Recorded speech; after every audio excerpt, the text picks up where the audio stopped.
Today's topic, let's talk about big ass dually trucks and why I'm gonna get one. Whoa, shit.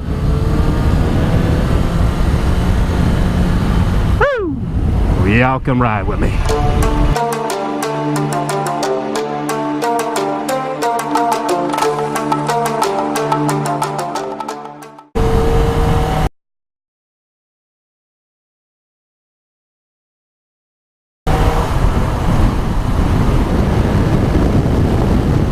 Ah, yes. So, the ever satisfying sound of turbo spool and idles that go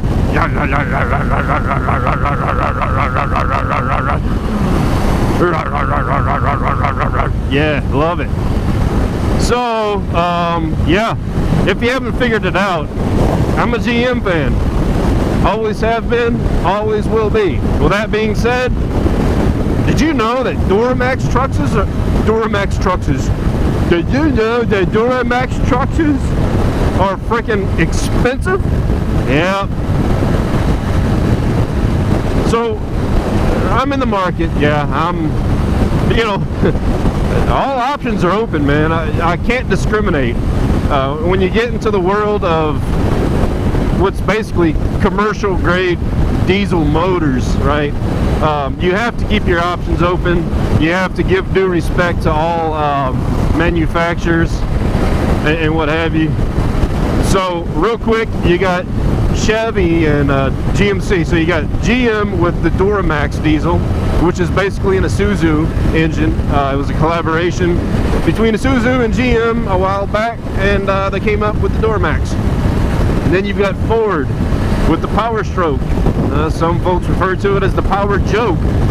This is because of the old 6-liter Power Stroke back in the early to mid 2000s that was notorious for stretching head studs.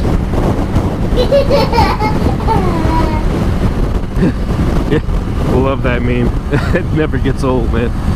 And then you also have the venerable Cummins turbo diesel, manufactured by the Cummins Corporation for Dodge Ram pickups. Now, the thing about the Cummins is that you cannot argue that it is one of the best diesel motors ever built. What you can argue is that the trucks they're built around are oftentimes pieces of shit. Well. So, I've been shopping around a little bit, and you know what? I looked at a Duramax truck yesterday. I looked at a 2008 model Chevy Silverado 3500 HD dual rear wheel with the Duramax motor. She had 111,000 miles on the odometer, which is exceptional. The price was a little steep. They wanted like 24 grand for the thing. Something just didn't seem right, man. Even before I went look at it, and I'm like, you know, this truck is real clean looking, low mileage and everything. So I show up, I check this thing out, I bring my code scanner with me. Always bring your code reader with you, man. You don't have one? Get one. So I hook this thing up to my code reader, and it doesn't have any stored codes. So I'm like, well, all right. But it's got two other options on the menu there to select from. Like at the root menu, if I guess you could call it. And I'm like, well, what the hell are these? And I don't know, I guess maybe it's two other computers or something, I don't know. But I went ahead and ran those other two, and lo and behold, the little red stop sign icon lights up on the reader. And go ahead, go. Okay. Hey, props to you for using your blinker. Yeah, so sure enough, lo and behold, it has a little stop light or stop sign icon on the thing. And in the pending codes was a low fuel pressure at the rail code, and also a what was it, a glow plug circuit open on cylinder 7. And I'm like, man, you know, I bring it to the guy's attention, and I'm like, dude, this thing's got 2 serious pending codes. Here's something that, if you don't already know, you should. If your OBD2 computer has pending codes, that means that it's about to trigger the check engine light. Now, I don't think it's any coincidence that 2 of these stored codes were there at the same time like that. I'm sorry, pending. Yeah, it's no coincidence that 2 of these codes were just pending like that at the same time. Yeah, that shit is suspicious, you know. And you know, I told the guy, you know, that's jacked up. Long story short, my hypothesis is that these shady guys turned this check engine light off, cleared the codes, right? And so now it's showing the codes is pending, but the check engine light's not on. You know, after every test drive, they probably go back to that thing and clear the codes. It would not surprise me. Dude, that's so messed up. You're ripping people off, man. Straight jacking people. You know, for all we know, could have bought the truck, and on the way home, check engine light would have came on. Oh, and then begins the fiasco, man. You know, oh, well, you bought the vehicle as is. You signed the papers. Yeah. I don't want to hear it. Screw all that. I walked on that deal.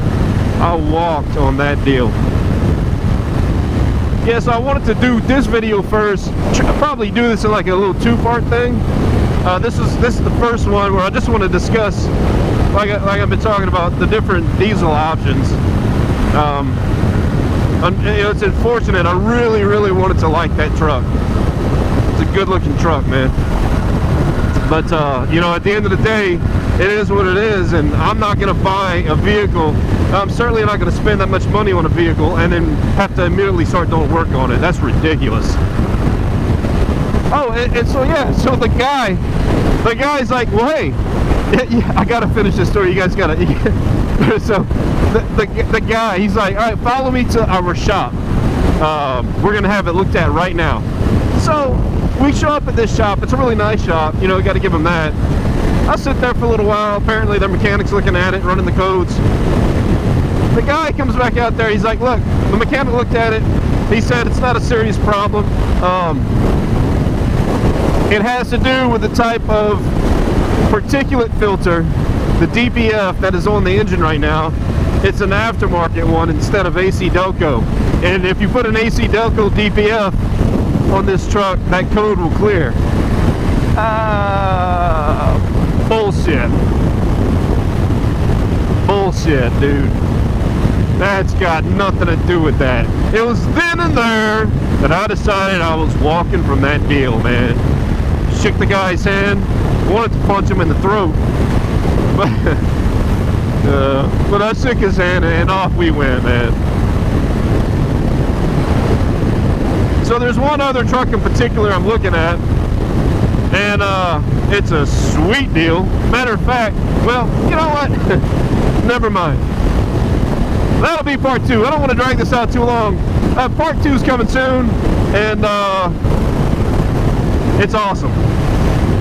Anyways, I gotta get out of here, y'all. I'm gonna end up screwing this up and revealing way too much when I'm oh Lord. This has been Half Link Up. I'm out of here. Peace. See ya. Bye.